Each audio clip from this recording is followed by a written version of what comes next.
Meghna is a visual artist based in Bombay, and she has a BFA majors in painting from JJ School of Arts, followed by a postgraduate museology and conservation studies from CSMVS Museum Mumbai. And yes, we are in conversation with Meghna about her practice and work that is part of the show. Hi Meghna. Hi, Shruti. Yeah, so about the work that is part of the show, which is titled "Till the Kingdom Come." It's Right, four works, and the larger works seem to kind of occupy, many stories. However, right, smaller one are something which have certain episodes and a little chapters into it, like illuminating gold, a towering human-made structure. That also right. talk about the that also talk about something as imitating nature. So, is it in a sense a beginning to curtail nature? Is that what you? So the works were created based around your concept that you shared with me, which was, about plant life and the unfoldings of landscape. So the works were inspired by that idea. And what resonated with me, since I work, with natural forms that are drawn to light, was the idea of plant life creating shelter for these natural forms, and the fragility of being, out in the world and needing that kind of shelter, which we, since the beginning of time, have drawn from our foliage.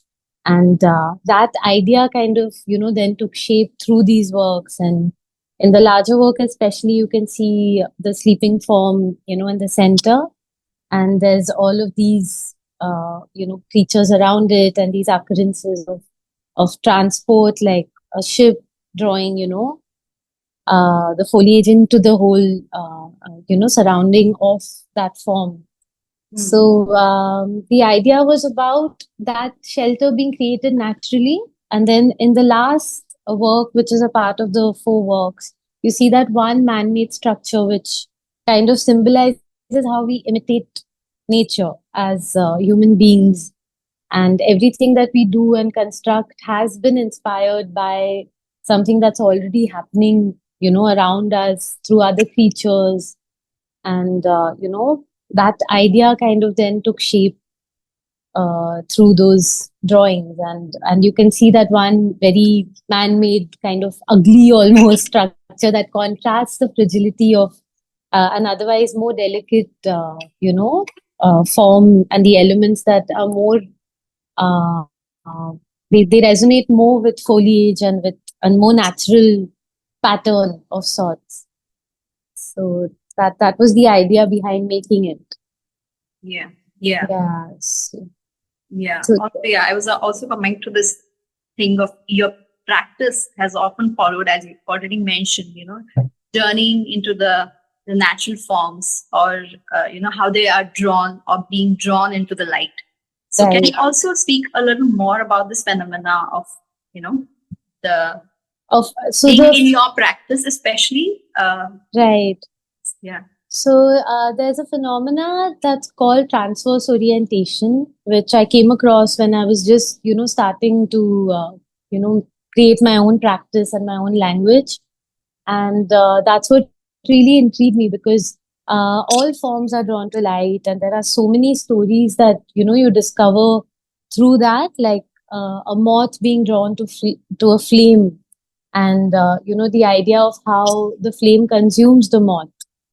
And that kind of then created a parallel thought of how we as mankind and human beings are going towards progress. We are diminishing our own resources. So though we assume we are going towards light and progress and a better life, on the way we're kind of destroying our own resources and what gives us strength and keeps us alive right now. So those kind of stories really resonated with me. And I that which is why you see a repetition of forms, like a moth is there in most of my works. And also a sea turtle, because I came across a story again about a sea turtle, how a whole, family of sea turtles journeys through the ocean, looking for their way home, following moonlight patterns. So it's again amazing to see how light guides so many different kinds of species across different elements like air, water, and earth, and that's the common source of life for everybody. So which is why these forms are, repeated in my works, and you see the same kind of narrative following through, like chapters, as you said, in different parts of my works. So yeah, that's what it's about, and it continues to grow. Yeah, and that's what it also Yeah, brings to the show, I guess. yeah, Also, kind of taking it a little further into your, uh, the way you work, the process of your work, which is also quite interesting to understand the fact that when somebody goes closer to your work, there's a lot of layers that one kind of starts, to spill, to kind of right. see through, kind of. So layer technique in your work, how did you arrive to it? If you could briefly touch upon that. And also, do you think your academics or your working in conservation studio that I know for some time that you did played a role in coming to this process? Right, absolutely. It actually did, because I was always working with pencil and ink on, paper. And as I studied painting as well, that was my medium of choice mostly. But after I ventured into conservation and museology studies, the practical usage of, very fragile papers that we would use to line manuscripts to strengthen their base, is when I came across these very natural formed handmade papers from the northeast of our country.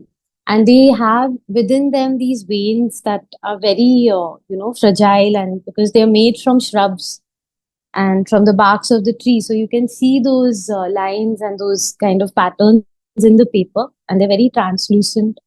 So that paper really intrigued me, and that's a major part of my medium. I mean, it gave rise to a lot of ideas and thoughts, even related to light. It being so translucent, it kind of holds light within it almost. And as I started to paste those papers, I realized that they form a life of their own, almost like a terrain that one can draw on then, and create like your own ecology or your own landscape of some kind.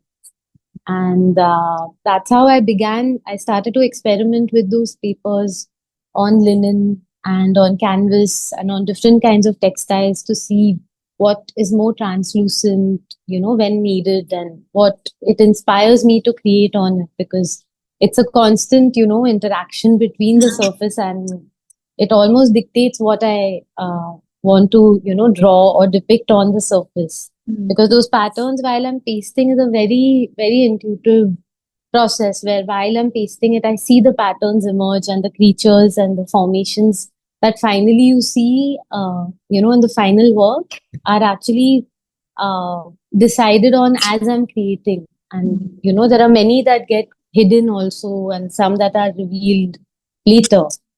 So it's almost like a very magical process and a very intuitive way that I work with this paper. So it's a very big part of my practice. And, even conserving old manuscripts, paintings, artists who used very fragile rice paper, they had their own techniques that, of course, I mean, being close to it and studying it for years, during conservation work, it gave rise to more ideas and more ways for me to also create ink and pigment patterns, around it. Because just having that privilege of kind of being so close to the work and being able to hold it and take care of it was, very, very, how do you say, like an intimate kind of relationship that you have, with these very old masters' works and artists that we've always kind of looked up to and learned from.